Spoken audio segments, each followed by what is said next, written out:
I'm sure you've heard that an elephant weighs at least 2 tons. 2 tons is 4,000 pounds. Well, every year about 380 million tons of plastic are produced in the world. Plastic manufactured in the first 10 years of this century eclipses the total amount of plastic produced last century. That's a ton of plastic. Not only is it a ton of plastic, but plastic is also terrible for the environment.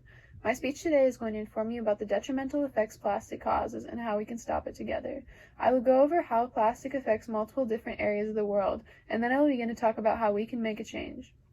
While there's no way to completely stop plastic production yet, there is a possibility to turn around what is happening to our planet because of plastic usage. There are many simple things that anyone can do to prevent plastic usage and production. Before I start talking about all plastic effects and how we can fix it, I would like everyone to think about how much plastic they use and see in a day.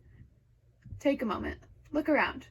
A lot of your surroundings are probably plastic or partially plastic. Also, know that human lives could be much healthier without plastic. A word you might want to be aware of before I start is microplastics.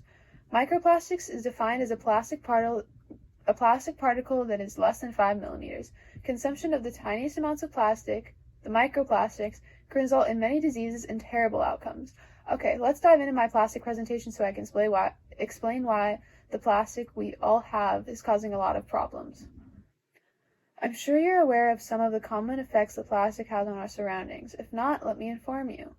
Firstly, plastic bags have become a major item in the litter system. Believe it or not, plastic is everywhere, even in the most remote places of the world. Even the Arctic Circle is filled with plastic. Plastic everywhere affects pollution, rivers, and animals choke on plastic all the time, especially marine life. Also, plastic takes many years to decompose. Plastic releases toxic substances when they perish under sunlight, and when plastic is burned, it releases those toxic substances into the air, resulting in ambient air pollution. Animals get tangled and drown in plastic bags, and trapped shoreline plastic affects the shipping infrastructure, energy production, and fishing. These are a few of many examples that I'll explain a little more in depth. For example, when I said plastic can take many years to decompose, well, plastic bottles may take up to 1,000 years to degrade biologically. There are over 255 million tons of plastic floating on the surface of the ocean and sunk into the ocean bed. Keep in mind how much a ton is.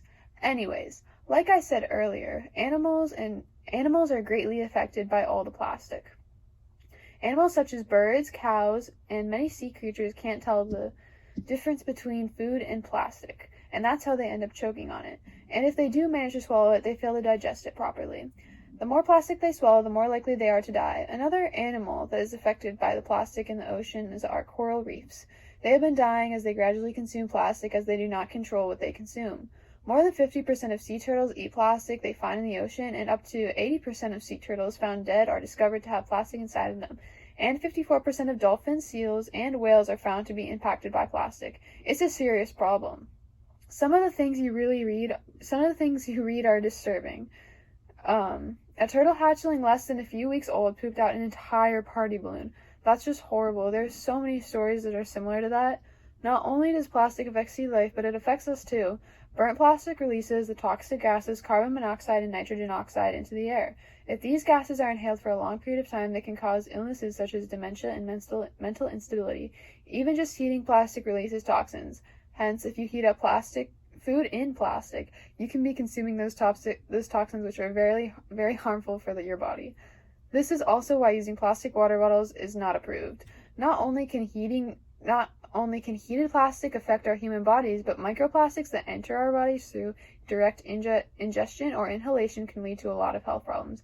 These include inflammation, genotoxicity, oxidative stress, apoptosis, and necrosis, which are all linked to health outcomes such as cancer, cardiovascular diseases, diabetes, inflammatory bowel disease, chronic inflammation, rheumatoid arthritis, autoimmune conditions, neurodegenerative diseases, and even stroke. That's a lot of negative health problems. Well, it looks and it is really bad. There is a lot we can do to reduce plastic usage. For example, get reusable shopping bags for the grocery store. Just Americans use an average of 100 billion plastic bags a year. The average American family probably brings home about 1,500 plastic bags a year. If more people began to use reusable bags, imagine how many plastic bags would be spared. If you already use reusable shopping bags, you should support a bag tax or ban. This will help get paper bags into the stores or charge people who continue to use plastic bags. This may urge them to get reusable bags. And while we're talking about shopping, try buying more in bulk. One container of plastic is much better than multiple little containers of plastic. I love coffee and I drink it every day, whether I make my own or go buy some at a coffee shop. For my fellow coffee drinkers, you can reduce plastic usage by bringing a reusable mug to the coffee shop. And if you like using a straw, you can get a reusable metal one. This helps from having to use plastic cups, lids, and straws. I also work in a coffee shop, and I can tell you the amount of plastic we go through every day is astronomical. And there are way more coffee shops just like it. So bringing your own mug is a great way to start a difference. Another great way to reduce plastic usage is to stop using plastic sandwich bags. Instead of the plastic sandwich bags, you can use washable, reusable containers and thermoses. And of course, getting your own reusable water bottle is not only healthier for the environment, but you as well. So stop buying water. If you are worried about the quality of your local water, you can look into reusable water bottles that have filters. In 2016, 480 billion plastic water bottles were sold.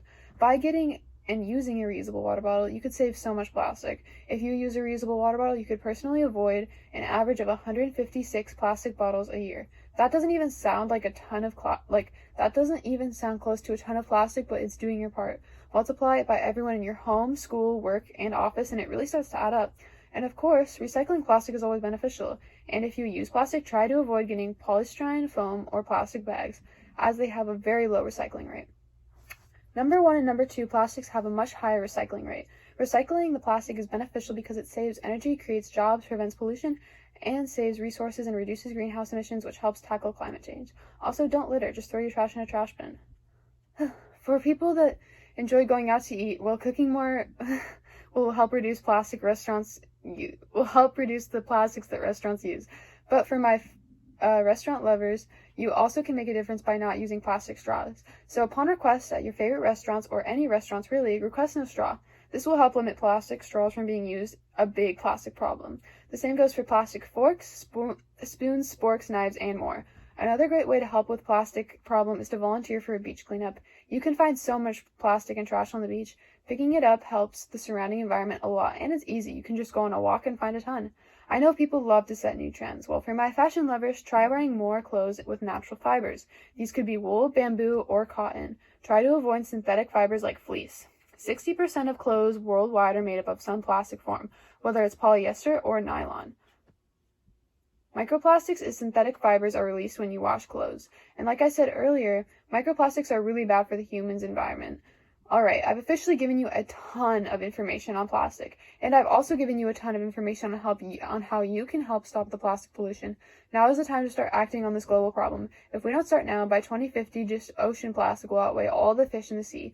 I believe we can make a change together. Tell your friends, family, even coworkers about what they can do to make a change. There are so many simple things that will add up. I promise. Thank you for listening.